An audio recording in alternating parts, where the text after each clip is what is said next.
I would urge you to save your applause until the job is done, quite frankly, but I thank you for that. As such, I respectfully request the Illinois Attorney General's office to make further inquiry into this matter. No parent ever expects to lose a child while at college.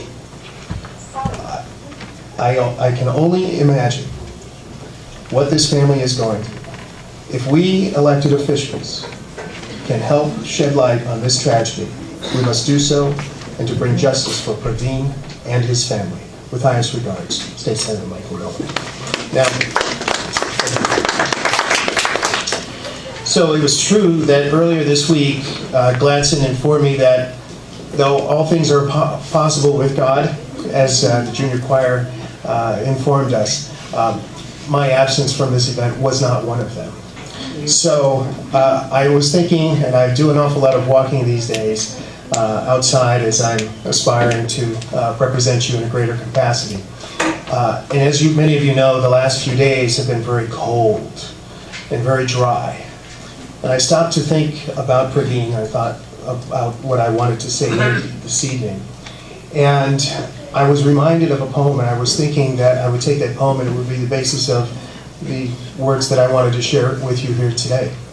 But I have to confess that I think this poem says it better than I could ever. I'll offer my observance or my interpretation of the poem here afterwards, but I wanted to share this with you.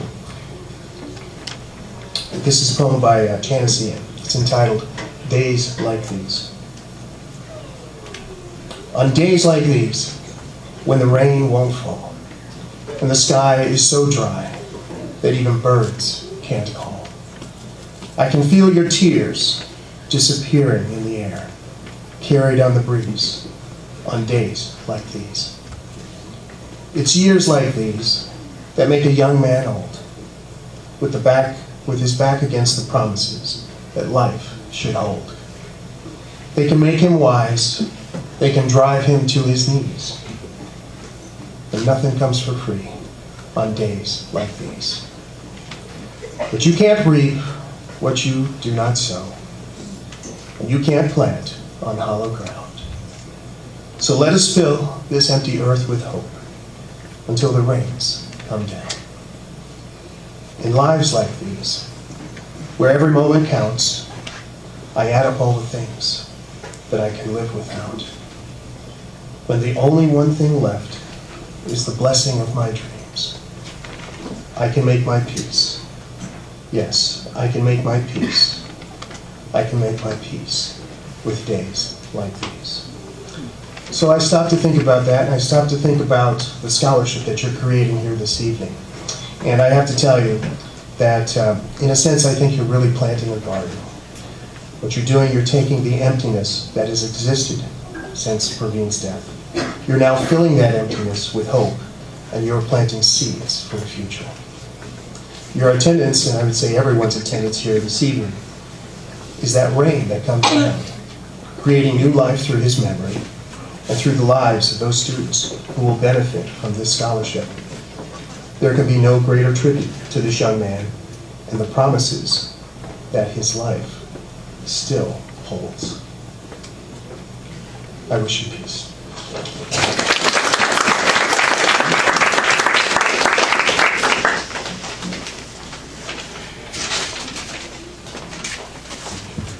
Thank you, Mr. Mike Nolan, for that encouraging words. I believe human beings are social beings. The true qualities, two true innate qualities of a human being is compassion and empathy. And as Christians, we have that fearlessness and faith to face challenges. When I was hearing that encouraging speeches from Mr. Mike Nolan, that we all know how this last 2 years, that how this family went through. But I think the support and the huge love that from our native community and also from the political leaders and the government side actually were the driving forces that keeping them move forward. Thank you so much, Mr. Mike Nolan, and also good luck for your upcoming elections and all those. Okay. I wish you good luck. Okay, so now this is the time for our dear Morton Grove Mayor, Mr. Dandy Maria, and we all know him, such a simple, down-to-earth man, that humble person that he always, with the family, and so he's actually a member of the Burgess family, so I don't need to introduce him more. So let us listen from him. Thank you. Thank you. It's my honor to represent Morton Grove here tonight. Unfortunately, in this type of situation, it's not the most pleasant thing, but we do it because the old adage, it takes a village. But I do want to say just a couple quick words, and the first thing is that while Pravin may be gone, he's obviously alive. And you guys are keeping his spirit alive, you're keeping him alive, and you're keeping the Voorhees family alive. But again, the underlying theme here is that we're seeking justice, and justice has not been served. So it's our responsibility as a village, as a team, as a family, as a community. There's an Indian community, there's the Morton Grove community, to keep the fight alive, to keep trying for justice until it happens. So Pravin's alive. That's the good news. Bad news is we don't have justice, and this family can't sleep until we get justice. So as I say every year, on Morton Grove's end, we're here for you. You know that. We're going to not let this thing die out. We're going to stay on this. We're going to keep pushing until we get the right answer, until justice is served. So, again, on behalf of Morton Grove, we're honored to be here. Know that we are here for you at all times to continue the fight until we do get justice. But again, I think this is a memorial mass, so I want to drive home. While somebody may be gone, I lost a brother, they're still alive. So let's keep it alive. Let's keep the fight alive. God bless the Voorhees family. I do have to, unfortunately, leave right now. However, when I first met Lovely, I don't know why she was so touched or honored by this, but I gave her a hug, and she couldn't believe it. So before I leave, I am going to give her a hug. So, but again, let's keep this alive, keep his spirit alive, and let's keep the fight alive. And thank you for having me. Thank you.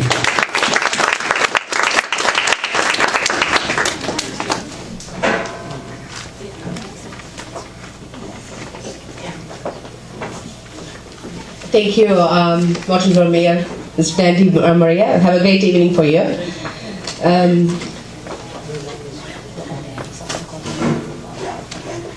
So now we have two representatives for Congressman Bob Dole. So we have Scott here, and also we have Philip Mellon. So Philip Mellon, Scott Nipso, we already know him. He was in for several functions here. But Philip Mellon, he is a new face. He's a district director for Bob Dole. So he's going to represent Mr. Bob Dole, and he's going to speak to us. Thank you.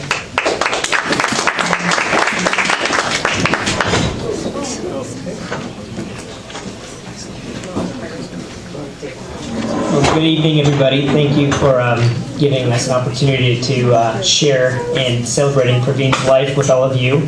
It's really amazing to see so many people here willing to give up their time to be with Pravin's family and friends, and it's a beautiful celebration.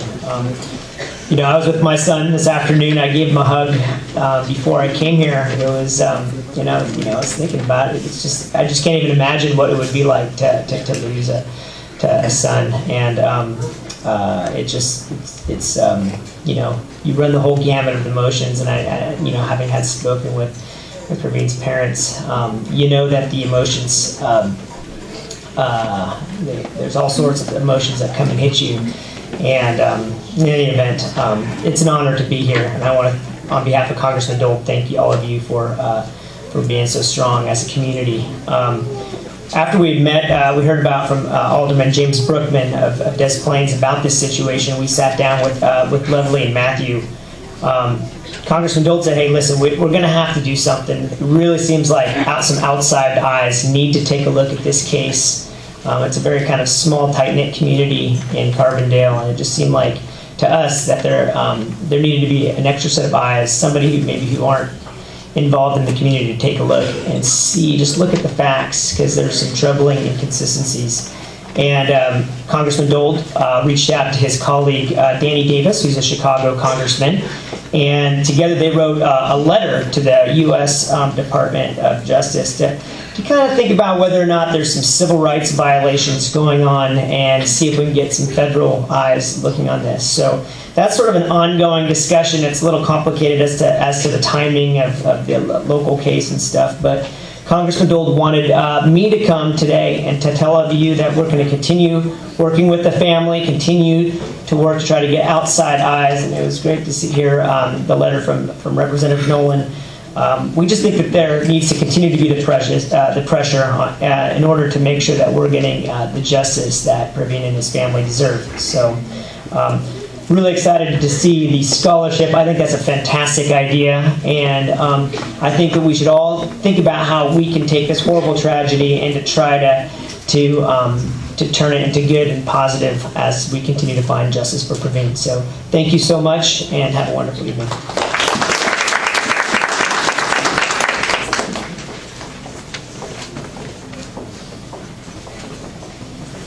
Thank you, Philip Emil, and thank you for giving us your assurance that you will continue to work with us and you will be of great help. Thank you. Next, I would like to invite State Senator Laura Murphy. And like I heard from Gladson, that you're part of our community.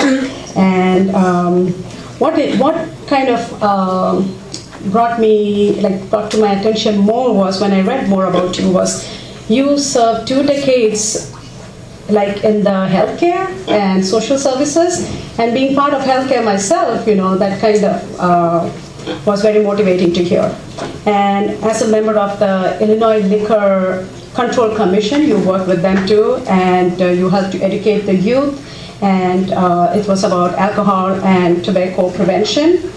And I believe you are appointed to the Illinois State Senate to 2015, and to represent the 28th Senate District. Okay, welcome. Well, thank you so much for that kind introduction, and I am honored to be here. I have only been in the Senate about 96 days, which may be why you haven't seen or heard of me, but I was thrilled to recognize Joel and his mom in the crowd who goes to school with my son. So I feel very welcome. Not to mention, when you look at the smile on Pravin, who I obviously didn't know, but that smile warms the room. I think you can feel the love and warmth from just looking at that smile. So I want you to know, although I'm new in office, and Gladstone is just informing me of the whole situation here, I can't imagine, as a parent, what it's like to get that phone call. How difficult it is to find closure when you have no answers. And that's so important. And so whatever I can do, and whatever my office can do to assist you in getting that closure, I'm there 110%. So whatever I can do to help and assist with that, I would be honored to do that. And like Senator Nolan, I too think that sometimes words fail me, but others can write it so much better. And I'd like to share a poem with you, When God Comforted Me. From heaven he was delivered as a baby unto you. When God said to me softly, I'm trusting you to do everything that's needed to nurture and to love. He's your little angel sent from above. You see, spirits cannot be held, hugged, or kissed. The body that was his vessel is what you'll surely miss. But his spirit that I shared with you on that one special day, that is what I promise to never take away. So he is back in heaven now. The earth was not his place. He taught you all he could about dignity and grace. So as you grieve and weep to see him once again, I promise he's waiting here when you get to heaven again. So thank you all so much. My sincerest sympathies and condolences.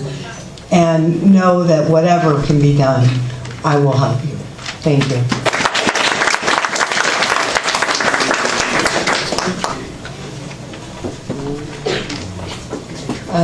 Thank you, Mrs. Linda Murphy. And now we have time to hear from Linda Chapalaria. Is that a way I pronounce correct? She is representing 83, isn't it? State 83. But I was looking through the Wikipedia information about her, and she did some really hard work to improve the efficacy and quality of the secondary education here, isn't it? Laying off a couple teachers who were doing like a poor performance and all. Okay, so I hope you have some idea about what is going on, and now this is the time to hear from. You know, YOLO, right? You only live once. So I'm from Aurora, way far away, and I was the first elected Hispanic outside of Cook County in the history of Illinois. So I'm a minority, and I know at times it doesn't seem fair. So I was talking to the senator. I have dealt with so many issues down South 39 of minority children that are very educated, very smart, getting into trouble because of the color of their skin. And it's a real thing. And I believe that Mr. Borghese, who I met yesterday, has me here for a reason. That God knew that I was there and he wanted me to come here, even though it was very dangerous coming over here. And I had told my husband, I think we should turn around because it's very dangerous. And we kept on going.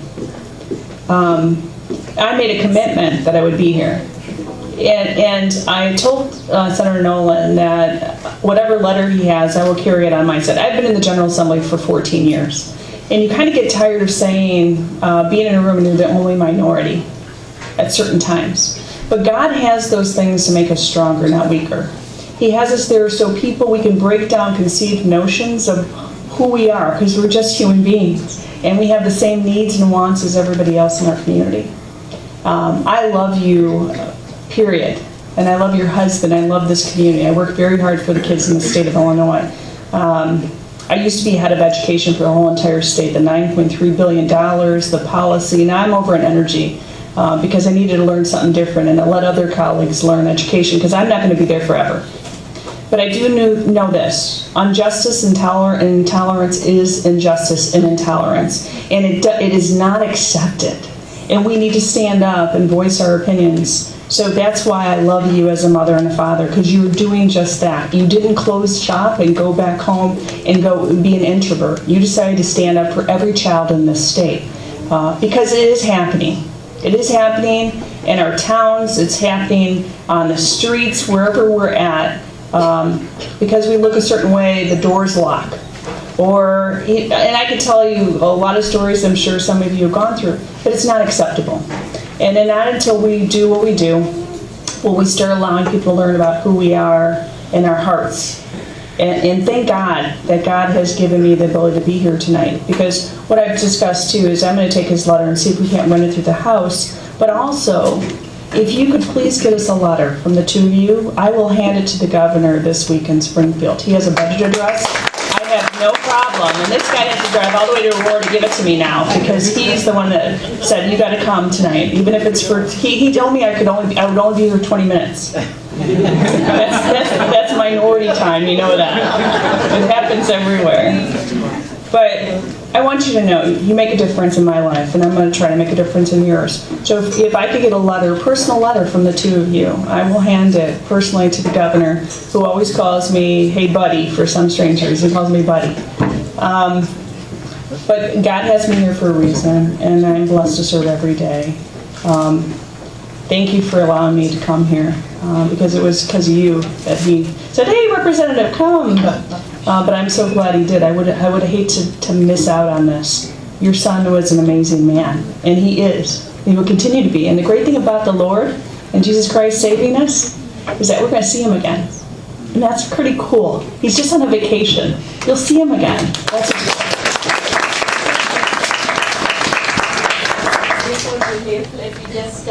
she probably won't be here when I say a word of thanks, but I just want to say one thing to you. You said you are here for a reason and God brought you. The 2 years that we passed, everywhere we stumbled, God has brought somebody to be with us and hold our hand and take us along. And you must be another person that is on our way. Thank you so much. Okay.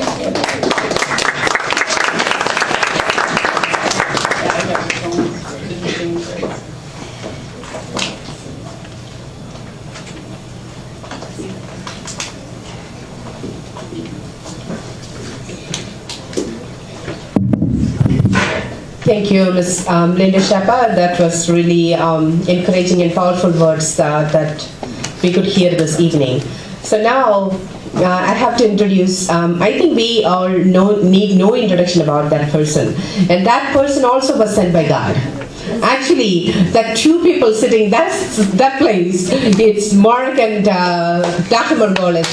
Actually, they did make some changes in this case actually.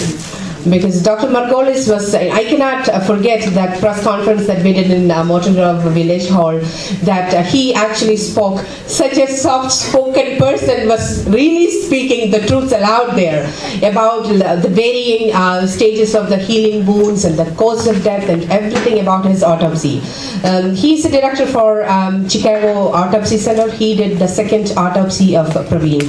Dr. Margolis, welcome for this evening.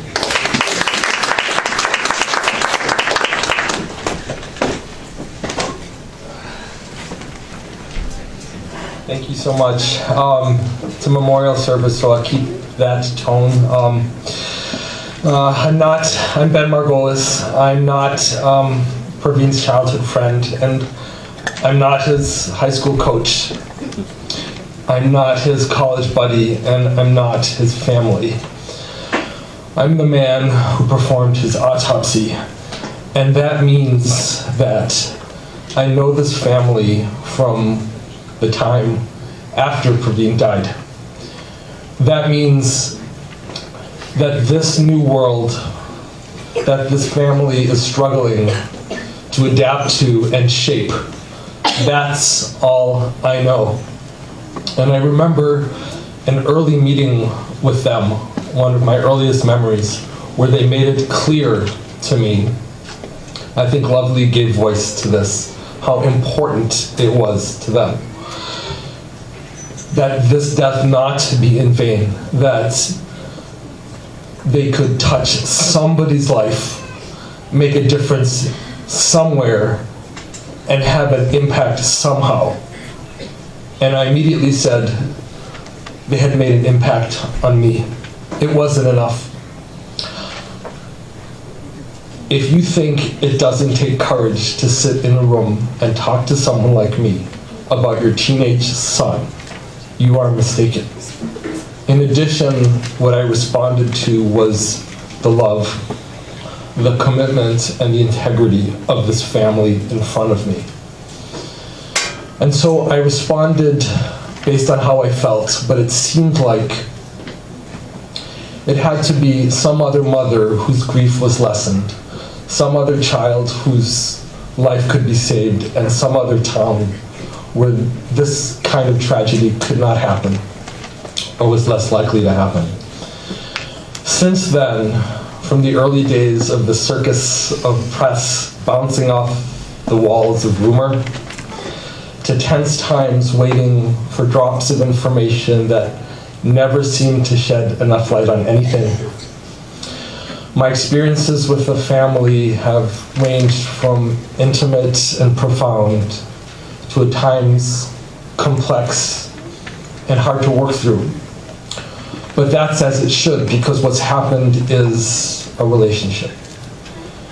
And my struggle has been how to staunchly protect my one goal, which is to find out and give voice to the truth, while also having a relationship with the family.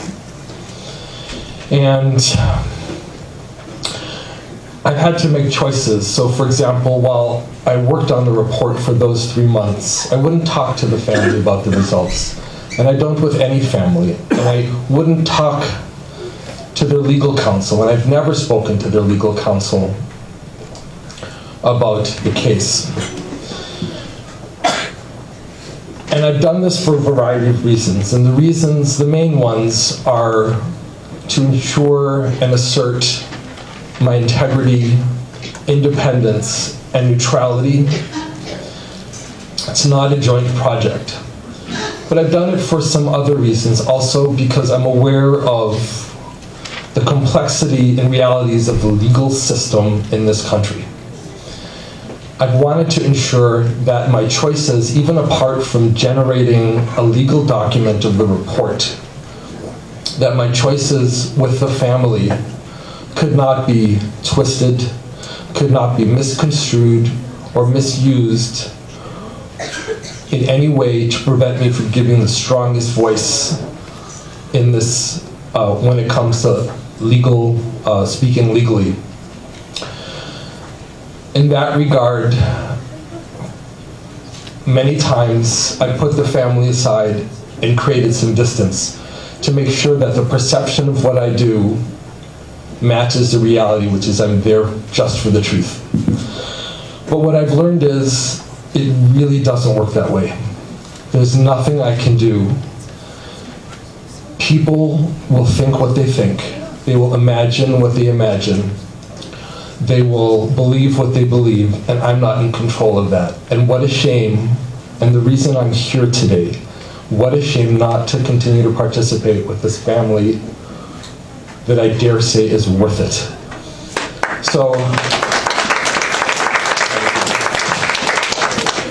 So in some sense, it's kind of been, the experience has given birth to a new point in my life.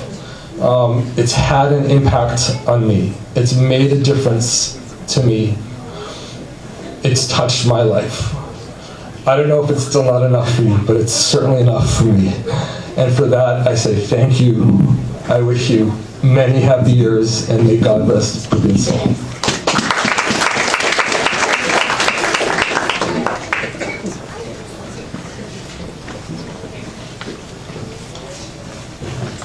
Thank you, Dr. Margolis, and the way you tried to bring the truth into light, and we really appreciate it, and your hard work behind it.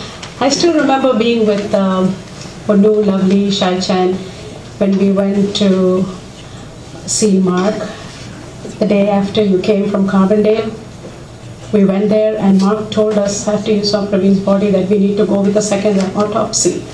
And we proceeded, and that's why we are on this journey. Thank you. Now I do have Preeti.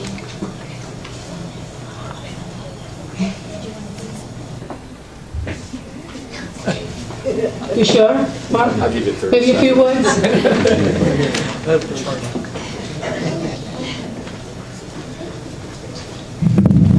Thank you. For anyone that doesn't know, I'm funeral director at Colonial Wojciechowski Funeral Home in Niles, and it was our firm that was entrusted with the care of Pravin coming back from Carbondale, and it was my introduction personally to the family. We serve the community here in Martoma, so I can recognize faces. I may not be good with names. We've seen them at other funeral services. We've had other funeral services for their families as well. One of the things that we're taught as a funeral director is you coordinate and plan for the next 2 or 3 days, things to make the family find comfort and closure through coordinating church services with the priests and the ministers and the clergy, the cemetery, newspaper notices, transportation, and everything. But as been shared, the word closure, as a funeral director, that's what we do seek from the completion of a funeral, is closure. And one of the things at Colonial Funeral Home is that we've always treated everyone coming through our door, being a family-owned firm, we treat everybody as family. And parting at the cemetery, we tell the family if there's anything else you need, it doesn't end here just because the funeral is over. And here we are 2 years later, and the family still has no closure because of so many unanswered questions. So it's become a participation because we do serve the community, but we also treat you like family as well. And Colonial and myself, we're going to be here until we get answers, because it is important that for some reason this journey started when Pravin came back from Carbondale. You've got tremendous support from all the state representatives and the community, and we're hoping for answers just like you are. Thank you. Thank you, Mark, and that's why we see this basement is full of people, and we are going to fight for justice, and we are in together. So now I have Sumit Liju, cousin of Pravin, who's going to share some memories with us. And following that, Anita Cherian will share some memories, and Pravin's little sister, Preeti Varghese.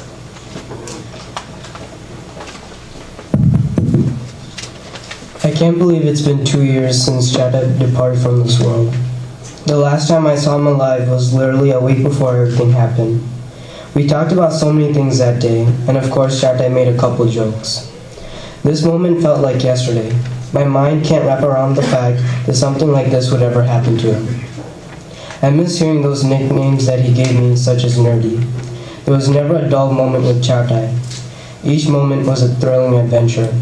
He knew how to make everyone laugh and did whatever he could to make you happy, no matter how embarrassing it was. Chata would also give me serious advice when I needed it. When I first started doing cross country, I had a hard time running for a long period of time. I could barely even run a mile. That's when Chata decided to give me some mental strength. He kept pushing me and pushing me so I wouldn't give up. He kept telling me that I had to eat right and that becoming an athlete was one of the hardest things to do in high school. He continued on and said, "Listen, man, you gotta ignore how you fell. That's the biggest part of cross. You gotta suck it up and ignore the pain. When you learn that, you can do anything. So you gotta take care of yourself." I know I'm saying random stuff right now, but I know I'm saying random stuff right now, but I believe in you and I think you can be good. So you gotta give it time. Stop feeling sorry and work just like school. From then on, I started to use these words each season to push myself to work hard. He told me that this wasn't advice, but the mistakes he made for 3 years. When it came to his 4th year, he tried hard and got 18 minutes for 3 miles. He didn't want me to do the same mistakes. Instead, he wanted me to become a legend. Through Chatai, I was getting better and better. To make me work harder, he said, "You're my legacy, so don't do me wrong. Pain is temporary, pride is forever." Now, every time I run, I listen to these words and live by it. This is just one of the many memories that Chatai has given me. The memory that he gave us is what keeps him alive. Even though Chatai isn't with me physically, I know that he is with me spiritually and will always be there to guide me. Chatai is my world and my inspiration. There is never a day where I don't think about him.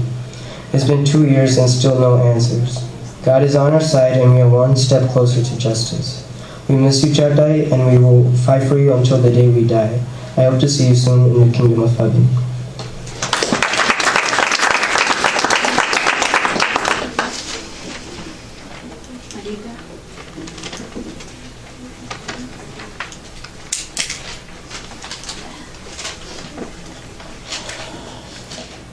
Thank you all for making it out this evening. My name is Anita and I am Pravin's cousin. Pravin, who I will be referring to as Baba, loved to get me all riled up. At one of our family gatherings, he showed me a phone video of some brawl going on at the campus grounds. Just watching the video made me feel so afraid for him that here he was recording this on his phone, just inches away from possibly being pulled into the fight himself. I stared at him with a stunned look and asked him, "Weren't you scared?" He answered, "No, it was fine." Well, it turned out, Gaki told me he wasn't even there. It was some viral video which he made me believe it was something that he took himself. While growing up, Baba and I had quite an age gap. To me, he was the little kid running around, screaming, yelling, who happened to also do karate and Bharatanatyam on the side. But he really grew up since then. He blindsided me with all the school activities, cross country, DECA, honor roll. It definitely was a side he didn't want me to know about. The hardworking, overachiever, astute side. Maybe if I did know, I no longer would see him as silly, goofy Baba. At some point, at every birthday party, when we got up to sing happy birthday, I used to add in cha-cha-cha. And at some point, Baba took over and made it his thing. Then he would rush to blow out the candles with all the little kids. Except he wasn't a little kid. But he always will be in my eyes. And now, family gatherings either don't happen, or when they do, they aren't the same, nor will they ever be.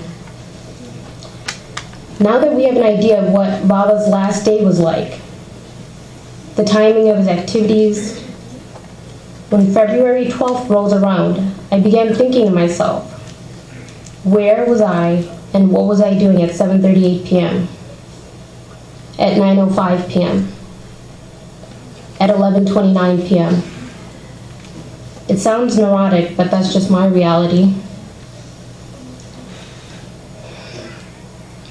No matter what has come of this, it can never replace Baba's physical presence in our lives. Thank you.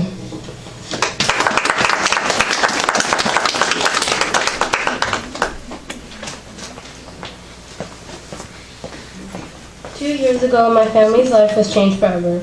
Remember your laugh, your smile, and your stories. You could always brighten up someone's day no matter what. So my favorite memories of you is when we went to India and we were staying at a hotel. You went to take a shower, and when you opened up the towel, there were 2 cockroaches inside. We both started to scream and called our sister because she was in the hallway talking to someone. She finally came in and told us to man up and throw out the towel. Another one is during the blizzard of 2011. We were all shoveling the snow, and you filled up your shovel and threw the snow at me and started chasing me and Chechi outside the house with the shovel. We love and miss you and can't wait to see you again.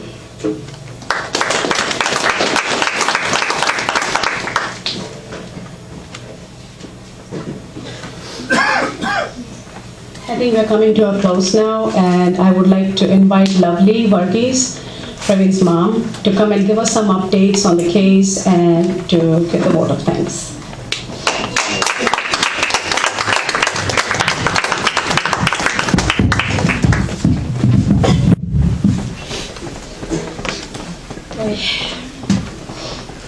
I can't believe it's 2 years already for our nightmare, heartache, and tears. Like any other parent, we used to say, if anything happens to our children, we will not live.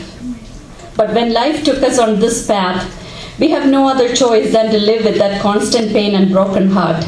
Instead of planning Pravin's graduation this year, we are doing this memorial. I have to say we are being carried by the prayers of thousands of people all around the world.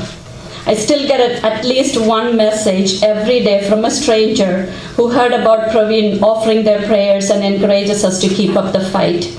Our strong faith in God that we will see our son again keeps us going. Looking back at the past 2 years, I see pain, agony, frustration, cover-ups, broken promises, and a lot of injustice. We are still kept in the dark on the circumstances of Pravin's death. 2 years ago, few days after Pravin's funeral, when we had the first community meeting at this church, I remember one man stood up and asked a question to former Lieutenant Governor Mrs. Sheila Simon. He was referring to one young man who was shot and killed.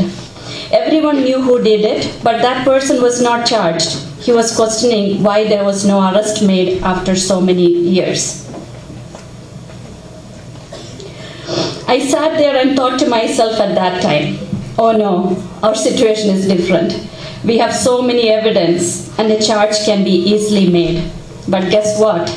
2 years later, I'm asking the same question that gentleman asked. Why is the person who was last seen with Pravin and admitted to having an altercation is not even being considered a suspect? Why wasn't the third DNA that was found on Pravin was never tested? Justice is something too hard to find these days in this country. Now I know many families are put through the similar situation. Some of them fight and some give up. When we face this tragedy, I was in such a shock, but God gave me so much courage from the beginning and He guided me. We have to grieve the loss of our son and also have the burden of clearing Pravin's name and character that was assassinated beyond belief. We were made to believe our 19-year-old son as a monster and was called a drunk, a drug dealer, and a thief. Some officials had no problem saying that to our face and putting that into written reports without mentioning a word about his negative toxicology result, but called him a drunk 16 times in the 10-page report. I knew I had few choices in front of me. I could have given up or could have gone into deep depression. I decided to pick up the pieces, hold my broken family together, and try to move forward and fight for our son. I told my husband and kids, we have to get through this together. When we decided to move forward with our fight to find out what really happened to Pravin, our family and a community stood with us. This is not an easy fight, and we don't know what the outcome would be or how long it will take. We have the satisfaction of doing everything we could to get justice for our son. Along the way, we hope we created some kind of awareness to the public, especially to the Indian community. I hope our coming forward like this gave some families inspiration and hope. I believe it made people to realize that it's okay to question the authority when you think things are done wrong. We all have rights and we should be demanding that. If everyone keeps quiet, how can we make a change? I believe everyone involved in our son's death and cover-up have a conscience, and one day we will hear the truth.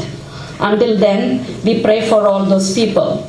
Hope they realize this is not a revenge, but it's just a family's quest to find the truth and get some peace to move on.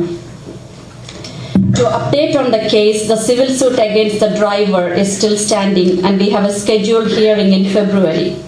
We withdrew from the case against the city and former police chief in hopes of obtaining police reports and Pravin's belongings like his phone, laptop and clothes.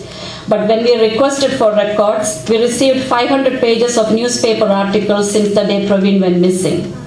The special prosecutor who has the case now for the past 10 months haven't given us any date on the release of reports, and when I called I was told they are done with 98% and will release the report by the end of January. But until today we were not contacted. I'm not sure how much more he will take to complete the 2%. He said he's waiting on 2 more lab results and is taking long time. I can't imagine what kind of lab test he would be running now. Our process of filing FOIAs, them denying it, and our appeal to the Attorney General's office and so on, and the circus continues. If any of them think we get tired and go away, they are so wrong. Of course we are frustrated, but no matter what it takes and how long it takes, we are never going to give up. I'm just coming to my duty for vote of thanks. First of all, let me thank our Vicar, Reverend Abraham Scaria, Assistant Vicar Reverend Sonu Varghese, and the Managing Committee for letting us use the church facility and for all your support and prayers. We thank all the choirs for singing today, all the organizations of church, especially the youth group who is volunteering their time today in getting this basement ready and with the light and sound system and everything. We thank the Ecumenical Council and clergy for their support and prayers, and many are here today. And we thank each one of you and your parish for all the support you provide for us. Our sincere thanks to Congresswoman Mrs. Jan Shakoski. She had to leave early. Her office contacted me 2 months after Pravin's incident when this news was on Chicago Tribune. Since then, she has been really involved in this case and has done so much for us. She attended the press conference at Morton Grove Village, called for an FBI investigation, hand-delivered the affidavit to Department of Justice, met with us many times here in DC. We thank her so much for coming today. Special thanks to her office staff Paula and Leslie for meeting with us and communicating with me regularly. We thank Mr. Mike Noland for his interest in this case, and I cannot thank you enough for writing that letter. And this is something that we have been waiting for. We were just waiting to have a connection with Mrs. Lisa Madigan's office. I tried multiple times. I ran after her multiple times, but nothing happened. We drove down to Carbondale to see her because she wouldn't give us an appointment here. And I told her that too. I said, you live 10 minutes from me, and I had to drive down 6 hours to see you. She was attending a public event in Carbondale. We made sure we drove down there to see her. So I am so grateful that you wrote this letter.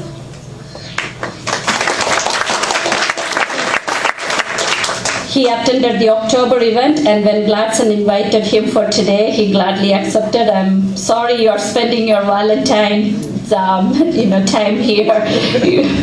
We are hoping we can get, thank you for coming, and good luck on the upcoming election. Morton Grove Mayor, Mr. Dandy Maria, he had to leave also. He's right. He gave me a big hug the first time I met him. I never, Indian women, they don't usually get hugs from other men, but now I have to get used to it. So it was kind of awkward, but I got used to it now, the past 2 years. So that's one thing Pravin taught me, I guess. He told us to accept every other culture. So I guess we are getting in there after 25 years of being in the United States. So I'm getting there. And he always encourages me to keep up the fight. Multiple meetings, messages, and he has attended many events. I still cannot forget the press conference he arranged, and we thank him for coming today.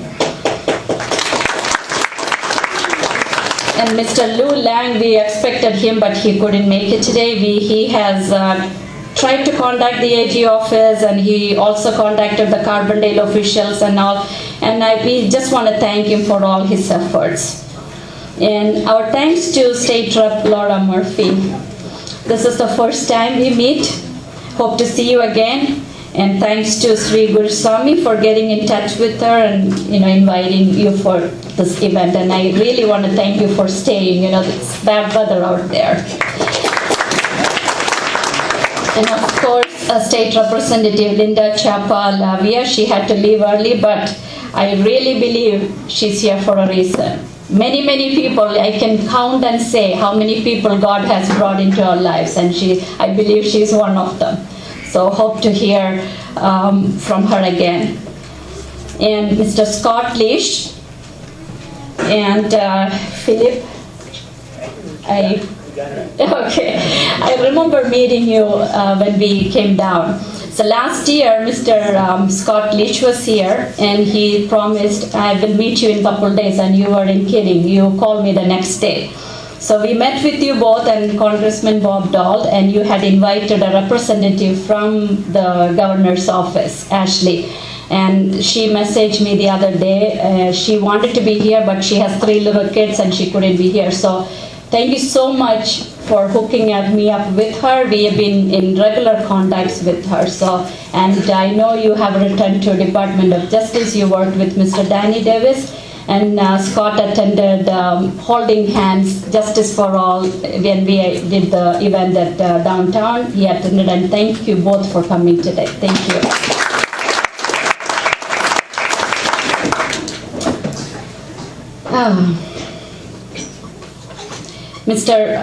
Dr. Margolis, what can I say about him? In my 30 years of nursing career, I have dealt with many, many doctors here and in India. And Dr. Margolis is one of the most compassionate, intelligent professionals I have ever seen. We thank God for bringing him to us. We thank you for treating our son with so much care and compassion. We are sorry your name is dragged through all this, and for some officials who have come up with an idea that a Harvard-educated University of Chicago graduate is not qualified. So next time you send your kids to Harvard, just remember, maybe they won't be qualified. Thank you for going above and beyond. And I know it's not easy to deal with all the media, but you do that very, very professionally, and we cannot thank you enough. And it gives me so much peace that you touched our son with care and compassion that we did not see in Carbondale. I truly believe that I don't even want to call him a doctor, whoever did his first autopsy, I don't know what he did. Maybe he sat in the room and signed the report. He had somebody open him and close him. It kills me to think that, but I am so glad you touched him last. Thank you so much.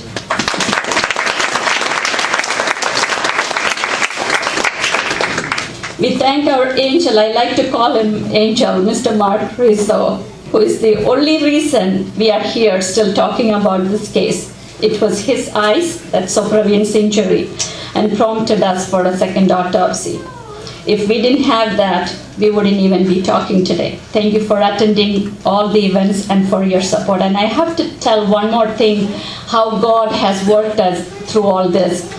The day that we met with Mark, we were sitting there. He wanted us to see Pravin. We did, me and my husband went and saw him, and he talked to us about a second autopsy. And he said, we were thinking, we have to take him to Cook County. We had no idea they do all this in funeral homes. So he said, no, you can do it here. I have a couple doctors that come here and do it. So he gave us Dr. Margolis' number, and he called himself, and Dr. Margolis did not answer. So he left a message, so Mark comes back to us and he said, okay, you do your thing and you do your church service and all that. You can do the wake, and if we cannot, Dr. Margolis, do the funeral service in church, and we will bring him back here and we'll do the autopsy and then we will go bury him. My heart just sank. I said, no, Mark, that's not the way we Indians work. No.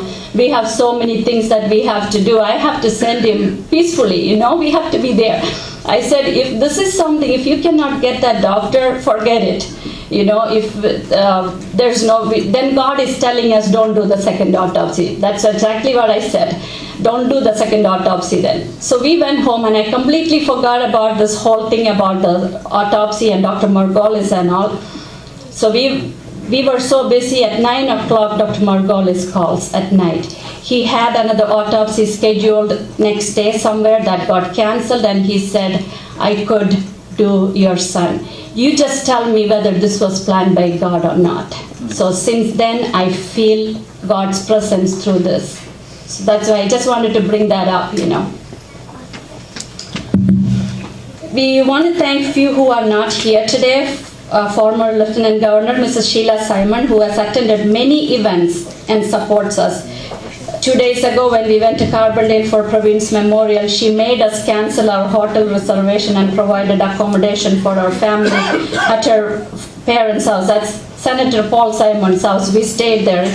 My God, it's amazing. She attended the memorial yesterday in Carbondale with her husband and walked into the woods with us. We thank her and her family for their hospitality and support. She was here on many events. We want to thank Monica Sukas, who is one of the radio hosts in Carbondale, Southern Illinois actually, who has done so much. She has become like our family. Her voice and her persistence has taken this case to a different level. She has become Pravin's voice seeking justice. There is no one in this world that has put more energy and time into this case other than her. We thank her and her family for everything they do for us. We thank the well-wishers from Southern Illinois who are with us and support justice for Pravin, and there are so many that attended yesterday's service, like the Carbondale Mayor, SIU Dean, State Representative Terry Bryan, Police Chief Grubbs, who attended the memorial in Carbondale, and we thank them all for all their assistance. We want to thank Pravin Action Council conveners, Mr. Gladson Varghese and Mrs. Mariamma Pillai. Mr. Gladson has done wonderful things for us, always getting us connected with new political leaders and keeps the committee active. Mrs. Mariamma Pillai is in India, and she is the reason why this Action Council came into reality. Along with them, a very dedicated group of people work behind, and we thank each and every one. One special person I have to thank is Jimmy Wachachara. He's a young attorney in our community who volunteers his time. He does not charge us anything, hasn't taken a penny from us, and he comes with us for all the meetings and all the little legal things he deals with here, and we just want to thank him for everything he does. And our thanks to Dr. Sam George, who has taken me to many places to speak about this incident, including a White House briefing. and for representing the Action Council today. We thank Surya Kuvakatil, Gracie Vachachara and Raju Varghese for coordinating the fundraising program last October and everyone in that committee who worked hard to make it a success. We want to thank Lee Boy for his assistance for audiovisual today, and along with him Alvin, Kevin, Biju, Mabin and Aaron, they all were here early, and in the snow they were bringing everything in, and we want to thank them for all their support. Want to thank Benny Padimanam for all his technical support and in making flyers, and he's my go-to person for everything. We thank Renchi for getting the slideshow and making the flyer for the Memorial Scholarship and College Connection Seminar. Thanks to my dear friends Annie and Shiji for coordinating the program today. We thank all the media for covering this news and who have traveled here from Carbondale also. We thank Shajan Kadot and his team, and our own Monu Varghese, George and Pudukulam, and all the medias. I believe ABC or NBC, somebody was here. A special thanks to NBC for an update the other day and for their interest in Pravin's case even after 2 years. If anybody who hasn't seen that, the link is up. Please see it. It was a very good piece that they did. 2.5 minutes. Dr. Margolis was there, and they had an expert in that news, and it was very, and I'm going to send a link to the new chief in Carbondale. He needs to see that. We thank our family and close friends who are with us constantly. We have no words to thank everyone who are with us physically, mentally, and financially. And we thank all of you for coming today. Special thanks to everyone from all over the world who have called, messaged, prayed, and encouraged us in the past 2 days to be strong and to keep up the fight. And I just want to mention Reverend Biju P. Simon, Reverend Daniel Thomas, Reverend Daniel Varghese. They all called us yesterday. Just, this is in their mind. Biju Achan was here when all this happened, and Daniel Achan, they both were here last year. So they were just thinking about this day, and Daniel Achan said he was kind of dreading this day. Above all, we thank God Almighty for leading and guiding us. If I have missed anyone, please accept this as a thank you note. And again, thank you all for coming, and it's amazing the support that you give us. And we will get somewhere. This is not going to go away. Hopefully, we can prevent this from happening from another family, or at least this gives you an inspiration. I get messages from the Mexican women mainly. They message me on Facebook, people who don't even know me. They say, you inspire us. So for me to inspire somebody, and I feel pretty good. So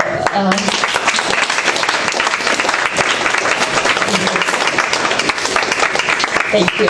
So hopefully this will give them some courage.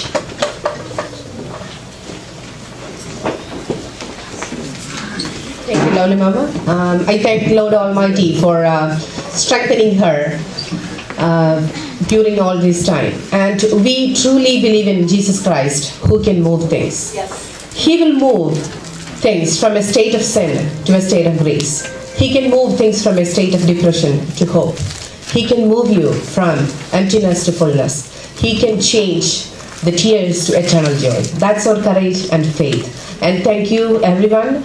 And we will have now closing prayer and benediction from Hamachan. And after that, their dinner will be saved. Thank you once again. Hamachan.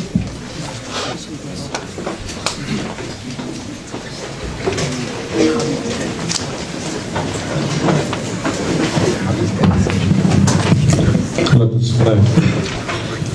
Our Almighty Father, the Comforter and Consoler, thank you, Lord, for upholding this family in your mighty hands.